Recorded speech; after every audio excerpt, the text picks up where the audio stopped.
Vamos falar agora um pouquinho dos dados do motor, né? Esse é o curso de inversores de frequência, aula 3.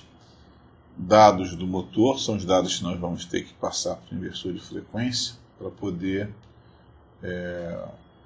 parametrizar o inversor. Essa é a tampa do motor, é uma tampa de metal que fica sobre o motor e que tem todas as informações a respeito, né, do motor, vamos dizer assim, corrente nominal, a tensão de alimentação, né? Potência mecânica que está aparecendo aí, esse 0,25, né? E esse 0,33, por exemplo. Essa potência está em kilowatts. E essa outra potência, ela vai estar em HP ou CV, né? CV ou HP. Significa horsepower ou cavalo-vapor. Qual é a diferença entre uma e outra? É que essas duas potências aqui, uma vez no sistema inglês, o horsepower, né, o cavalo-vapor, são potências utilizadas para descrever potência mecânica. E aí a potência em kilowatts não deixa de ser também uma forma de potência, mas é uma unidade diferente e tem um fator de conversão que nós vamos ver depois. Que então temos o rendimento, que tem a ver com quanto a nossa potência elétrica da entrada do motor, qual é a dificuldade que ela vai ter para se transformar em potência mecânica na ponta do eixo. Significa dizer o seguinte: qual seria o caso ideal? O caso ideal seria você transferir uma potência elétrica que a todo momento, que se fosse toda ela convertida em potência mecânica, né? Mas isso não acontece. Não acontece porque você tem as perdas. Tem perdas em forma de calor, tem perdas em forma de geração de campo eletromagnético. Tudo isso aí influencia no rendimento. Nesse caso, nós temos até um rendimento bem baixo. Esse rendimento de 58,1%. Esse dado aqui é em percentual. Se você quiser transformar esse dado em percentual num dado numérico, tem que dividir por 100. Aí você vai ter um número, é o 0,581. Um outro dado importante vai ser, no caso aí, o fator de potência, que tem a ver com a carga indutiva do motor. O motor representa uma carga indutiva devido às bobinas, né? Isso é ruim. Por quê? Porque a indutância oferecida pelo motor, ela vai defasar, vai provocar uma defasagem da tensão em relação à corrente.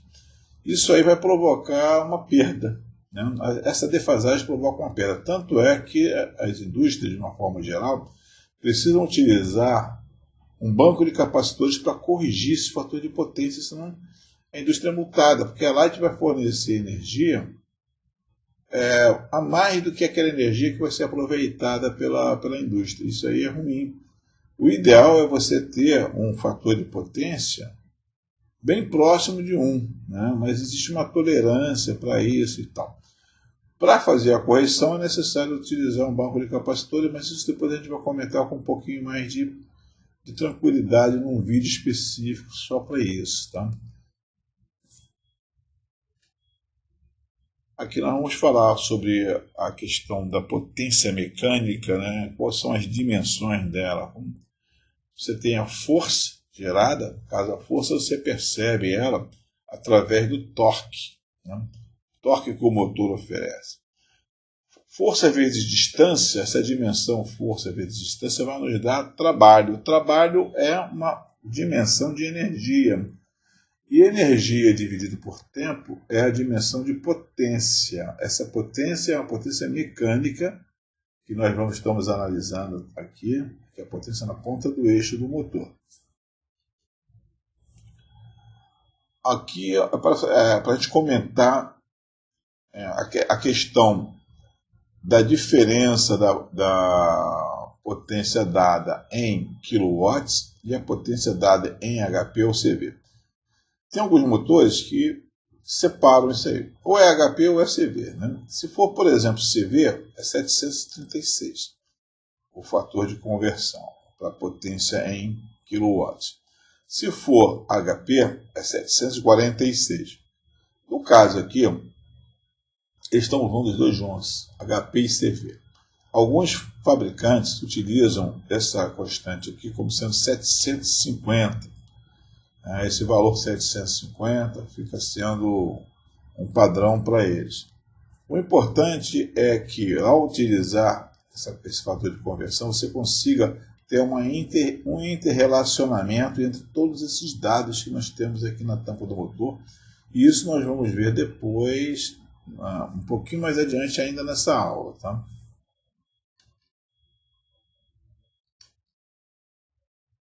Continuando aqui a falar a respeito dos dados do motor, né? Novamente aqui a tampa. Corrente nominal, que é a corrente que está estampada e você tem duas correntes aqui.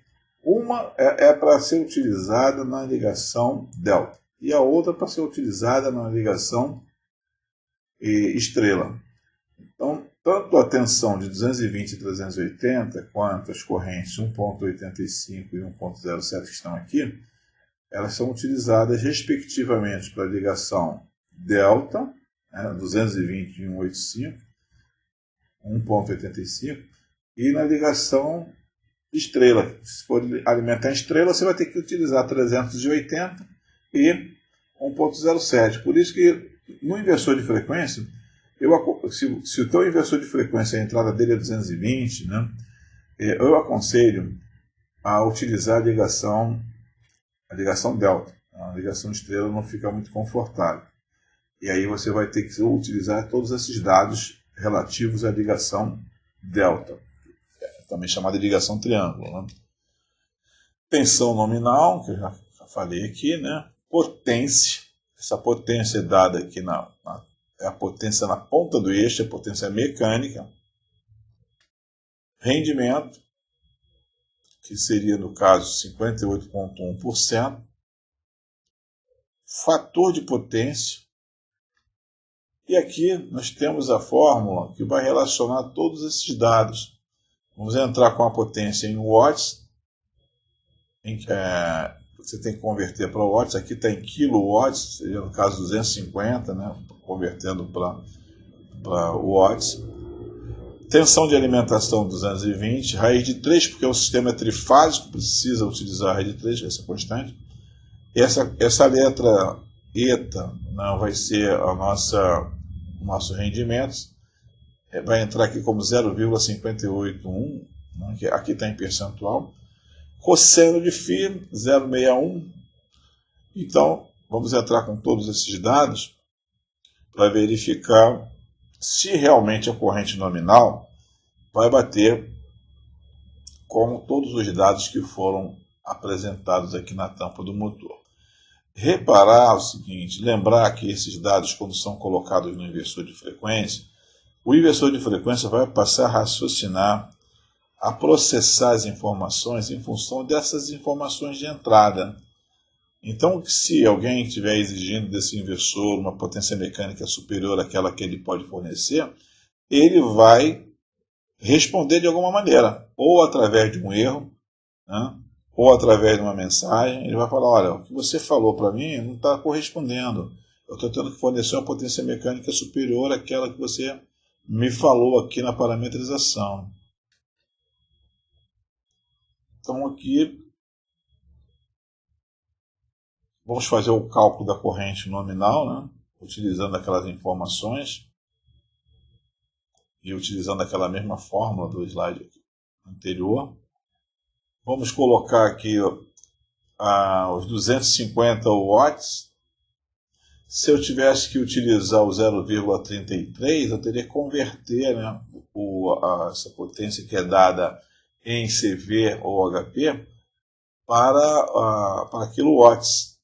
Então teria que multiplicar pelo fator de conversão. Aqui no caso, aqui me parece que eles utilizaram o fator de conversão de 750. Né?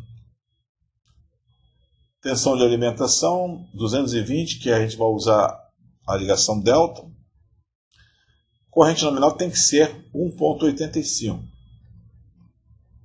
rendimento 0,581, cosseno φ 0,61, e aqui entra a fórmula da potência da corrente nominal em relação à potência, em relação a todos os outros dados do motor. Simplesmente nessa segunda etapa aqui, né, nós vamos colocar os números que estão na tampa do motor e vamos confirmar essa corrente nominal em função de todos os dados estampados aí nessa informação de etiqueta. E vai ter que bater. Mas isso aí eu vou fazer por simples curiosidade, para saber que realmente existe uma inter-relação entre essas informações. O importante é saber que todos os inversores de frequência do mercado precisam das informações do motor, as características do motor, para poderem trabalhar direitinho. Alguns inversores já conseguem calcular essas informações, porque já tem uma inteligência um pouquinho mais, um software um pouquinho mais desenvolvido, um pouquinho mais evoluído, aí consegue, através da própria corrente, da própria tensão, da própria potência transferida, e por conta do feedback, né, levado ao inversor através da rotação do motor, eles conseguem diagnosticar todos esses parâmetros aí com uma certa precisão. E aí você não precisa entrar com tantos parâmetros assim. Mas a maioria ainda precisa, né? Então você tem vários inversores no mercado que precisam dessas informações. Então está fechando aqui a corrente 1,85, vai bater com a corrente que está na tampa do motor. Esse 1,85 amperes é o resultado da nossa conta, ok?